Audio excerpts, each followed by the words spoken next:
Hi, my name is Beth Hiley here for Board Game Geek TV at Essen 2013. I'm sitting down with Jeroen of White Goblin Games. Hello again.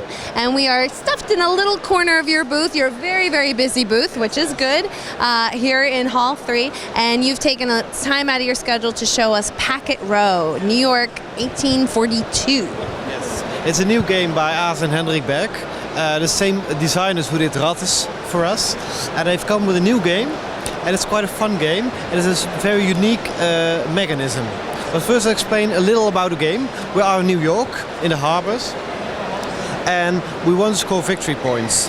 And we score victory points by buying cards with victory points on it. But buying means you need money. You only have 25 money at the beginning of the game. So you need more money. You also start with a contract card.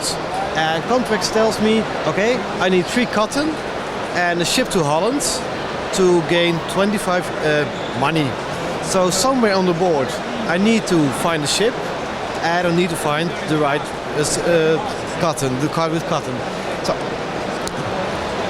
and the unique mechanism is the card selection mechanism. The start player is a harbor master and he chooses where players can pick up cards in the beginning of the round. So maybe the harbor master says, okay, everybody, we are going to the docks. So not the start player, but the next player, in this case red, chooses, okay, I want to have the ship to Holland. He takes the card and places the card in front of him. Then the other player, blue, looks at the other available card, which are only the cards in the bottom row, and thinks, okay, no, I don't want to pay 9 money for 2 gold bars. So the harbor master says, okay, let's go to the guild hall. He chooses a completely other, different region of the board. Red won't be asked to take a card because he already have taken a card. And blue can decide to take a card. It takes a look at the card, the contract cards and a church. He doesn't want them. And the harbor master thinks, okay, I do want that contract card, and takes that card. At the moment the harbor master takes the card, the round ends. So too bad for blue, he didn't got a card.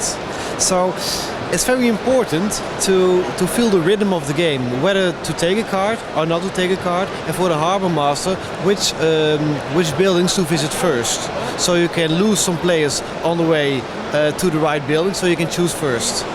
Now, when a round ends, does the harbor master switch to a new player? Yeah, it switches to the next player in clockwise order, and all cards in the buildings visited are removed from the board.